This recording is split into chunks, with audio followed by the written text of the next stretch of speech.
بہت اہم موضوع اس پہ بات کرنے کے لیے میں نے دعوت دی. ہمارے ساتھ ہیں جناب محمد سہیل، چیف ایگزیکٹو آفیسر ہیں ٹاپ لائن سیکورٹیز کے، بزنس افیئرز کارپوریٹ افیئرز کے ماہر ہیں، اور خاص طور پہ میں نے دعوت دی جناب حسن بخشی کو بھی، جو کہ چیئرمین ہے ایسوسی ایشن بلڈرز اینڈ ڈیولپرز آباد کے. بہت بہت شکریہ.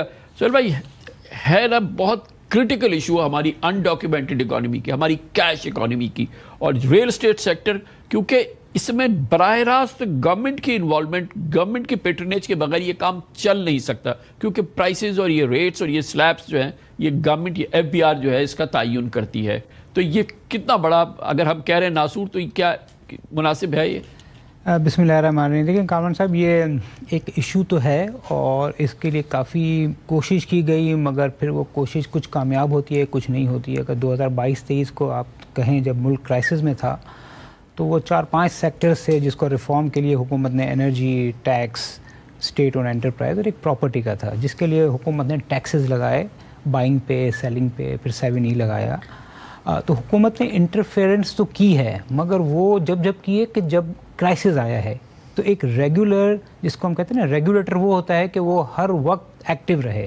تو وہ جو ایکٹیویٹی ہے وہ نظر نہیں آتی. اور جس طرح آپ نے ابتدائی میں فرمایا کہ جو پرائزز ہیں وہ کافی عرصے سے ایڈجسٹ نہیں ہوئی ہیں، کہیں کم ہوئی ہیں، کہیں زیادہ ہوئی ہیں، مگر ابھی جس تیزی سے اکانومی ریکور ہو رہی ہے اور پراپرٹی پرائز ریکور ہو رہی ہے، میرے خیال میں اشد ضرورت ہے کہ اس میں ایک ہولسٹکلی اس کو اسٹڈی کر کے ریفارمز کیا جائے، جس میں سب سے اہم ریفارم یہ ہوگا کہ جو ویلیویشن ہے اس کو کوارٹرلی، 6 منتھلی کیا جائے، نہ کہ ایز اینڈ وین نیڈڈ.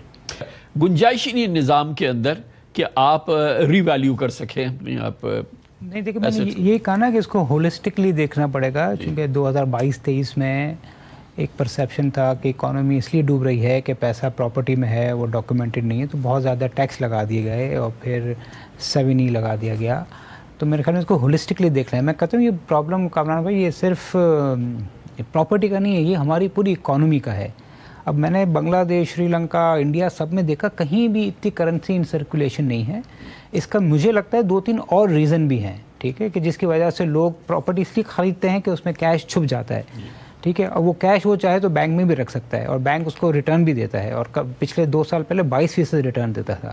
تو جو اکانومک تھیوری ہے نا کہ اگر آپ کو CIC کرم کرنی ہے، کرنسی ان سرکولیشن، تو انٹرسٹ ریٹ بڑھا دیں. تو سرکار نے 22% جب انٹرسٹ ریٹ کیا تو بھی وہ 25% تھی، اور آج یہ 27% ہے. میرے خیال میں اس میں 3 جو ایسے فیکٹر ہیں جو بہت سیریس ہیں. ایک ہے ہمارا ریلیجس فیکٹر. آج بھی بڑے سے بڑا تاجر، امیر ترین تاجر، وہ یہ سمجھتا ہے کہ بینک میں پیسہ رکھنا جائز نہیں ہے، حرام ہے. اسلامک بینکس بہت پینیٹریٹ کر رہے ہیں، اس کے باوجود وہ نہیں رکھتا ہے. دوسرا جو ہے، میں بتاؤں معذرت کے ساتھ، فائنینشیل لٹریسی نہیں ہے. ایک ملک جہاں پہ انفلیشن اتنا زیادہ ہے، 12% انٹرسٹ ریٹ ہیں، آج ٹی بل 12% ہے، 22% بھی گیا تھا.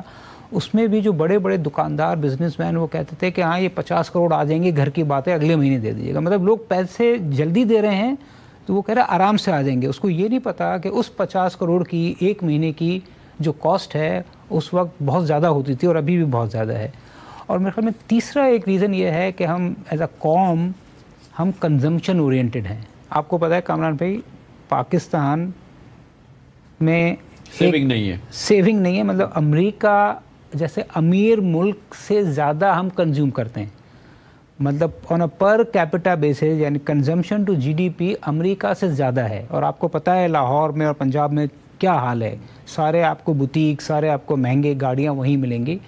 تو جب ایک بندہ ہے جس نے یہ طے کر لیا ہے کہ میں 10 لاکھ روپے کا خرچہ کروں گا کھانے پینے پہ اور ٹریولنگ پہ، تو وہ پھر پیسہ رکھتا ہی نہیں نا بینک میں. یا تو وہ اپنے پاس کیش رکھتا ہے، ہو جاتا ہے. اگر اس نے بینک میں رکھ بھی لیا تو وہ میرا یہ مسئلہ نہیں.